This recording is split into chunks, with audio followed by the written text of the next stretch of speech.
ನಮಸ್ಕಾರ. ದ್ವಿತೀಯ ಪಿಯುಸಿ ವಿದ್ಯಾರ್ಥಿ ಮತ್ತು ವಿದ್ಯಾರ್ಥಿನಿಯರೇ, ವಿಡಿಯೋವನ್ನು ಕೊನೆ ತನಕ ನೋಡಿ. 1. ಈ ಕೆಳಗಿನ ಪ್ರಶ್ನೆಗಳಿಗೆ ನೀಡಿರುವ ಉತ್ತರಗಳಲ್ಲಿ ಸರಿಯಾದದನ್ನು ಆರಿಸಿ ಬರೆಯಿರಿ. 1ನೇ ಕ್ವಶನ್. ರಾವಣನ ಎದುರು ಪ್ರತ್ಯಕ್ಷವಾದ ವಿದ್ಯಾದೇವತೆ ಯಾರು? ಅ. ಶಕುನಿ ವಿದ್ಯೆ. ಅ. ಬಹುರೂಪಿಣಿ ವಿದ್ಯೆ. ಇ. ಅವಲೋಕಿನಿ ವಿದ್ಯೆ. ಇ. ರಾಕ್ಷಸಿನಿ ವಿದ್ಯೆ.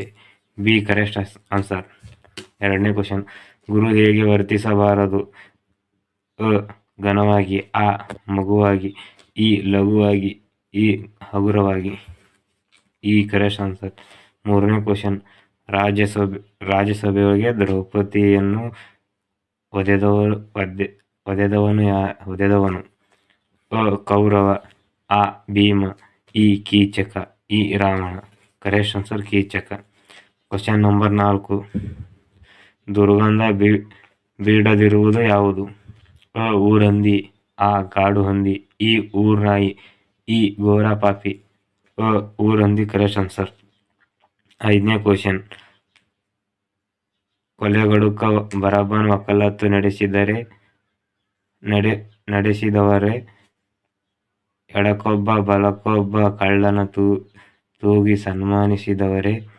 ಮನ್ನಿಸಲು ನಿಮ್ಮನ್ನ ಆ ದೇವರೇ? ಕವಿಯ ಈ ಮಾತುಗಳಲ್ಲಿ ವ್ಯಕ್ತವಾದ ಜೀಸಸ್ನ ನಿಲುವು ಯಾವುದು? ಅ. ಕರುಣೆ ತೋರುವುದು. ಅ. ಕೇಡು ಬಗೆಯುವುದು. ಇ. ಹಿಂಸೆ ಮಾಡುವುದು. ಇ. ಕ್ರೌರ್ಯ ಮೆರೆಯುವುದು. ಅ. ಕರುಣೆ ತೋರುವುದು ಆಗಿರುತ್ತದೆ. 6ನೇ ಕ್ವಶನ್. ಕನ್ನಡಿಗರು ಕನ್ನಡ ನಾಡಿನಲ್ಲಿ ತಬ್ಬಲಿಗಳಾದರೆ ಅವರಿಗೆ ಆಶ್ರಯವೆಲ್ಲಿದೆ? ಕನ್ನಡಿಗರ ಸಂಕಷ್ಟಗಳಿಗೂ ಒಂದು ಮಿತಿಯಿದೆ. ಅವರ ತಾಳ್ಮೆಗೆ ತಪ್ಪು ಅರ್ಥ ಹಚ್ಚಬಾರದು. ಭಾಷೆಯಲ್ಲಿ ಬಿಟ್ಟು ಬದುಕು ಇರುವುದಿಲ್ಲ. ಲೇಖಕರು ಈ ನುಡಿಯಲ್ಲಿನ ಸಂದೇಶವೇನು? ಅ. ಇಂಗ್ಲಿಷ್ ವ್ಯಾಮೋಹ. ಅ. ಮಾತೃಭಾಷೆಯ ಮಹತ್ವ. ಇ. ಜೀವನದ ಮಹತ್ವ. ಇ. ಕನ್ನಡದ ಔದಾರ್ಯ. ಇ. ಮಾತೃಭಾಷೆಯ ಮಹತ್ವವಾಗಿರುತ್ತದೆ. 7ನೇ ಕ್ವಶನ್. ಲೇಖಕರು ಹೇಳುವ ಹಳೆಯ ಹೋಟೆಲಿನ ಹೆಸರೇನು? ಅ. ಚಂದ್ರಭವನ. ಅ. ಕೈಲಾಸ ಭವನ. ಇ. ರಾಜಭವನ. ಇ. ಚಂದ್ರಭವನ. Correct answer Chandrabhavana. 8ನೇ ಕ್ವಶನ್. ರೇಂಜರ್ ಬಗ್ಗೆ ಶೂಟ್ ಮಾಡುವಂತೆ ಇವನಿಗೆ ಸೂಚಿಸಿದವರು? ಅ. ಕೃಷ್ಣೇಗೌಡನಿಗೆ. ಅ. ದುರ್ಗಪ್ಪನಿಗೆ. ಇ. ನಾಗರಾಜನಿಗೆ. ಇ. ವೇಲಾಯುಧನಿಗೆ. ನಾಗರಾಜನಿಗೆ. 9ನೇ ಕ್ವಶನ್. ಆನೆ ಎಲ್ಲಿದ್ದರಿಂದ ವೇಲಾಯುಧ ಕೆಲಸಕ್ಕೆ ಸೇರಿದ್ದು? ಅ. ಕೃಷ್ಣೇಗೌಡರ ಹತ್ತಿರ. ಅ. ಶಿವೇಗೌಡರ ಹತ್ತಿರ. ಇ. ಗೂಳೂರು ಮಠದಲ್ಲಿ. ಇ. ಶಿವನೂರು ಮಠದಲ್ಲಿ.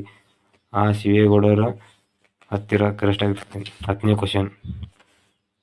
ಸತ್ತಿರೋದು ಇವತ್ತಲ್ಲ ನಾಳೆ ಕೊಂದು ತಿನ್ನೋ ಪ್ರಾಣಿ. ಅದಕ್ಕೆ ಯಾಕ್ರಿ ನಷ್ಟ ಕಟ್ಟಿ ಕೊಡಬೇಕು? ನಾಳೆ ಮಾಡೋ ಸಾರು ಇವತ್ತೇ ಮಾಡ್ರಿ ಎಂದು ನುಡಿದ ನಾಗರಾಜನ ಮಾತಿನಲ್ಲಿ ಇರುವ ಅರ್ಥವೇನು? ಅ. ಕುರಿಗಳ ಬಗ್ಗೆ ಅಸಡ್ಡೆ. ಅ. ಜನಗಳಿಗೆ ಅಸಮಾಧಾನ. ಇ. ನಾಗರಾಜನ ಉಡುಪೆ. ಇ. ಆತಂಕ ಪಡುವ ಅಗತ್ಯವಿಲ್ಲ. ಅ. ಕುರಿಗಳ ಬಗ್ಗೆ ಅಸಡ್ಡೆ. ಅ. ಬಿಟ್ಟ ಸ್ಥಳಗಳಿಗೆ ಆವರಣದಲ್ಲಿ ಕೊಟ್ಟ ಸರಿಯಾದದನ್ನು ಆರಿಸಿ ಬರೆಯಿರಿ.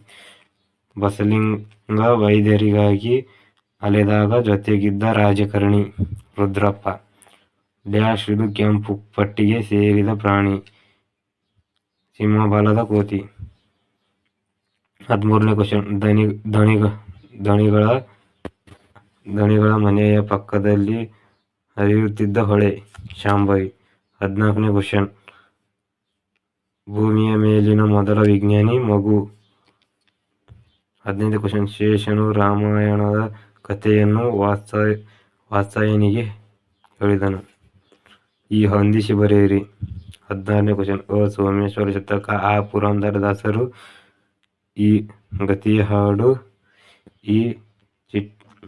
ಚಿಟ್ಟೆ ಮತ್ತು ಜೀವನಾಯ. ಹೂ ಒಮ್ಮೆ ನಗುತ್ತವೆ. ಸೋಮೇಶ್ವರ ಶತಕ. ಆನ್ಸರ್ ಪುಲಿಗೇರಿ ಸೋಮನಾಥ. ಪುರಂದರದಾಸರು. ಆನ್ಸರ್ ಜಾಲಿಯ ಮರದಂತೆ. ಗತಿಯ ಹಾಡು. ಆನ್ಸರ್ ಹಬ್ಬಲಿಯುವ ರಸಬಳ್ಳಿ. ಚಿಟ್ಟೆ ಮತ್ತು ಜೀವಯಾನ. ಬೆಳಗು ಜಾವ. ಒಮ್ಮೆ ನಗುತ್ತವೆ. ಸುಕನ್ಯಾ ಮಾರುತಿ.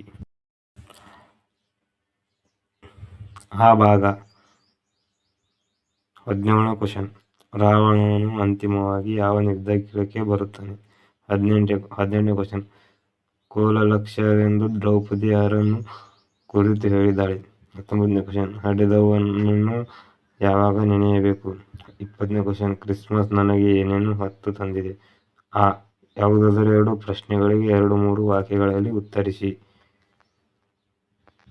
21ನೇ ಕ್ವಶನ್.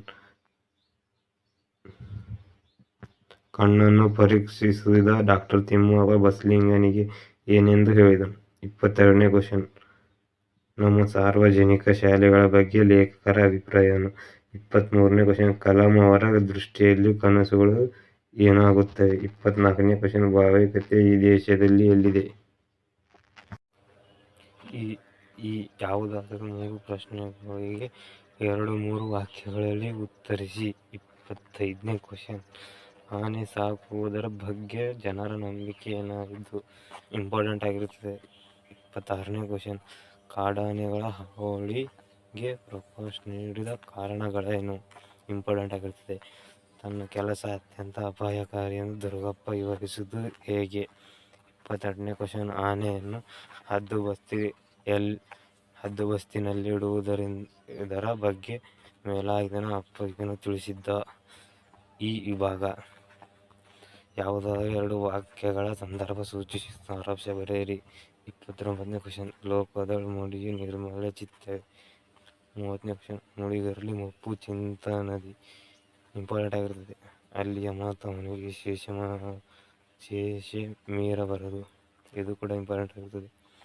ಯಾವುದಾದರೂ ಒಂದು ವಾಕ್ಯದ ಸಂದರ್ಭ ಸೂಚಿಸಿ ಸಾರಾಂಶ ಬರೆಯಿರಿ. 32ನೇ ಕ್ವಶನ್. ನೀರು ಬಿದ್ದರೆ ಕಣ್ಣು ಹೋಗುವ ಅಪಾಯ ಇದೆ. ಇಂಪಾರ್ಟೆಂಟ್. 33ನೇ ಕ್ವಶನ್. ಅದು ಅವರೆಗೂ ನೋಡಿರದ ಪ್ರಾಣಿ. 34ನೇ ಕ್ವಶನ್. ನೀರಿಳಿಯದ ಗಂಟಲೊಳ ಕಡುಂಬಂ ತರುಕಿದಂತಯ್ಯ. ಆನೆಗೂ ಮಾನ ಮರ್ಯಾದೆ ಇರುತ್ತೆ ತಿಳ್ಕೋ. 36ನೇ ಕ್ವಶನ್. ನಂಗೇನು ಈ ನಾಯಿಗಳನ್ನು ಕಂಡರೆ ಪ್ರೀತಿನಾ ಸ್ವಾಮಿ? ಈ ವಿಭಾಗ. 37ನೇ ಕ್ವಶನ್. ರಾವಣನು ಬಹುರೂಪಿಣಿ ವಿದ್ಯೆಯನ್ನು ಹೋಲಿಸಿಕೊಂಡ ಸಂದರ್ಭವನ್ನು ವಿವರವಾಗಿ ಬರೆಯಿರಿ. ಇಂಪಾರ್ಟೆಂಟ್ ಆಗಿರುತ್ತದೆ. ದ್ರೌಪದಿ 3 ಪ್ರಸಂಗಗಳು ಸಹ ಇಂಪಾರ್ಟೆಂಟ್ ಆಗಿರುತ್ತದೆ. 40ನೇ ಕ್ವಶನ್ ಕೂಡ ಇಂಪಾರ್ಟೆಂಟ್ ಆಗಿರುತ್ತದೆ. ಯಾವುದಾದರೂ ಒಂದು ಪ್ರಶ್ನೆಗೆ 5-6 ವಾಕ್ಯಗಳಲ್ಲಿ ಉತ್ತರಿಸಿ. 41ನೇ ಕ್ವಶನ್. ಸೀತಾ ಎಂಬ ಗೆಳತಿಯ ಗುಣ ಸ್ವಭಾವವನ್ನು ಲೇಖಕಿ ಹೇಗೆ ಚಿತ್ರಿಸಿದ್ದಾರೆ? ಇಂಪಾರ್ಟೆಂಟ್. 42ನೇದು ಕೂಡ ಇಂಪಾರ್ಟೆಂಟ್ ಆಗಿರುತ್ತದೆ. ಯಾವುದಾದರೂ ಒಂದು ಪ್ರಶ್ನೆಗೆ 5-6 ವಾಕ್ಯಗಳಲ್ಲಿ ಉತ್ತರಿಸಿ. 43ನೇ ಕ್ವಶನ್ ಸಹ ಇಂಪಾರ್ಟೆಂಟ್ ಆಗಿದೆ. ಉ ವಿಭಾಗ. ಕೆಳಗಿನ ಪ್ರಶ್ನೆಗಳಿಗೆ ಯಾವುದಾದರೂ 4 ಪ್ರಶ್ನೆಗಳಿಗೆ ಸೂಚನೆಗೆ ಅನುಗುಣವಾಗಿ ಉತ್ತರಿಸಿ. ಸುಲಭವಾಗಿ 8 ಅಂಕ ಪಡೆದುಕೊಳ್ಳುವ ಕ್ವಶನ್ಗಳಾಗಿರುತ್ತವೆ ಇವು. ಯಾವುದಾದರೂ ಒಂದು ವಿಷಯವನ್ನು ಕುರಿತು ಪ್ರಬಂಧವನ್ನು ಬರೆಯಿರಿ. ಕನ್ನಡ ಭಾಷೆಯಲ್ಲಿ ಅಭಿವೃದ್ಧಿಗೊಳಿಸುವ ಮಾರ್ಗಗಳು ಅಥವಾ ಅರಣ್ಯ ಮತ್ತು ವನ್ಯಜೀವಿ ಸಂರಕ್ಷಣೆಯಲ್ಲಿ ನಾಗರಿಕ ಸಮಾಜ ಪಾತ್ರ ಇಂಪಾರ್ಟೆಂಟ್ ಆಗಿರುತ್ತದೆ. ಯಾವುದಾದರೂ ಒಂದು ವಿಷಯವನ್ನು ಕುರಿತು ಪತ್ರ ಬರೆಯಿರಿ. ವ್ಯಾವಹಾರಿಕ ಪತ್ರ ಮತ್ತು ವೈಯಕ್ತಿಕ ಪತ್ರ ಎರಡೂ ಸಹ ವಿಡಿಯೋಗಳು ಮಾಡಿದ್ದೇನೆ ನೋಡಿ ಸ್ನೇಹಿತರೆ. ಮುಂದಿನ ವಿಡಿಯೋದಲ್ಲಿ ಸಿಗೋಣ.